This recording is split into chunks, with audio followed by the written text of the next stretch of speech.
We could not be more excited with what happened in Utah. 22 out of 24 routines were competed by freshmen and sophomores. And Anna Lee and Ariana Berlin were the only two upperclassmen that did an event. They both did bars. So we were thrilled. Of course, we knew that we would be able to go in and compete well, but we just didn't really know how the athletes would handle adversity if someone fell. We always tell them you're not going to have a perfect meet, but it's how you handle the slip-ups and the adversity that really counts. So we were pleasantly surprised. At the end of the meet, I had so many of the freshmen coming up to me and thanking me for the experience. I didn't really know what they were thanking me for, and they said just the experience. Lise Hoffner-Hibbs said, "I've never had so much fun competing in all my life." And I said, "You just got through with the Olympic Games." And she said, "But I've never really competed for a team where it really mattered." And it was nice to be able to see them get nervous, but that nervous was translated to enthusiasm and excitement. And I just think that being able to go into an environment like Utah and compete against a great team like Utah and be able to be consistent through the whole meet was our plan, and we did it, we executed it, and we're really excited to be home this coming weekend. Some of the highlights of the meet people may not have realized. The first thing that was very evident to the entire team was the difference between Marcy Bernholz last year and this year.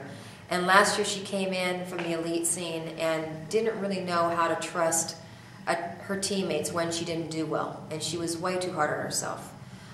She's worked diligently on being able to trust herself and her teammates. She's worked diligently on her knee, because she only has about 20% cartilage left in her right knee. So she worked all summer, stayed here this summer, worked with our strength and conditioning coach, and is a lot more powerful than she was last year, which obviously gave her more confidence. And she started us off on bars and beam beautifully. Ariana Berlin was not happy to be taken out of the starting spot, but was glad to pass the baton on to someone as confident as Marcy. We were obviously thrilled with Aisha Gerber and her being able to go in and win the all-around for us, the highest scoring Bruin, and be able to compete a 9-9 set on balance beam in an environment like we said in Utah. It was our last event, and we knew we had to hit in order to be able to win, and she just did great. And to be able to see Vanessa go out, and we knew her vault would be incredible. She got the other 9-9 of the meet, but it's really something to see her fly through the air like a bird is remarkable. It's not something you see every day. A lot of people have asked me what transpired between me and Vanessa on balance beam. She fell on her back handspring layout series and landed on the ground and looked for me and then came over and stood in front of me, and I have never had that happen in my 30 years of coaching. And so I looked at her and I said, "Are you okay?" And she said, "Yep." I said, "Okay, well," and then I coached her up and I gave her the coach talk and, let's get back on the beam, show them what you can do. And she got up and did another 2 skills and then fell again and turned to look at me and walked over to me, and I still didn't realize why she was doing this, but I coached her back up, told her I wanted her to repeat the skill she just fell on so that she could get some confidence up there. And when I talked to her later about it, she said she's never done that before. And I asked her why she did it, and she said, "I don't know." And she made a comment that she says, I just trust you, and I wanted to talk to you before I got back up on the beam. So of course that warmed my heart, and I told her, I said, I appreciated the confidence of me coaching her, but next time I'm not going to be so nice about it. It's okay to make a mistake. It's not okay to make 2 mistakes. So she understood, and she's had a really good week of training, and she knows she's a champion at heart. She's a 3-time JO national champion, and she's working on being able to bring that out every time she calls on it.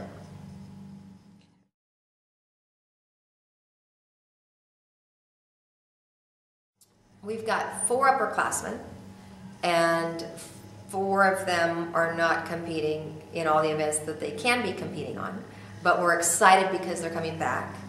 Anna Lee is right on the cusp of being able to come back on balance beam.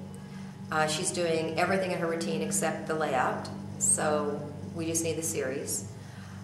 This is because she had bone spurs removed from her foot a few months ago, and she started tumbling on floor, and she'll be back in. So we've upgraded her bar routine from last week. She's added the Tkachev back by popular demand.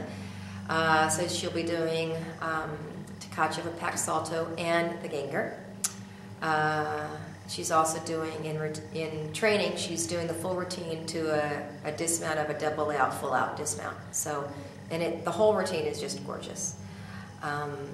Brittany McCullough, who also had bone spurs removed, is right there ready to come in on vault and floor and bars. So we're hoping she'll come in on 2 events in the next 2 weeks. And Ariana Berlin just tweaked her knee a little bit. She's got a bone bruise in her knee. And those take a while to heal.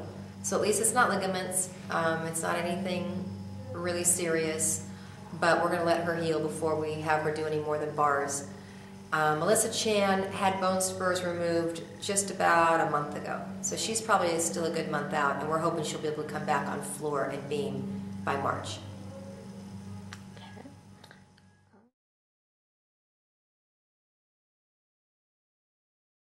There's a buzz about this team that we understand because we live it every day, but it's really fun to see our fans and fans around the country that are excited about this team. It does feel like it's a new chapter, a new era for UCLA Gymnastics.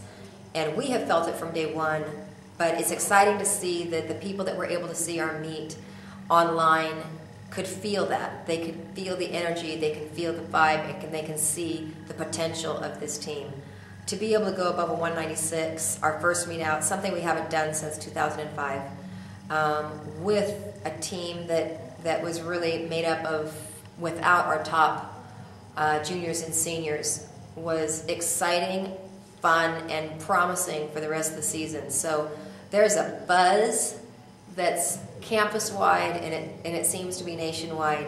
And we're really looking forward to this first home meet against Arizona. They're always a great team to compete against. We're competing in Poly Pavilion on Sunday at 2 o'clock, and I've heard from so many people that they're coming out and bringing their friends. So we're hoping to get a great crowd in Poly this weekend.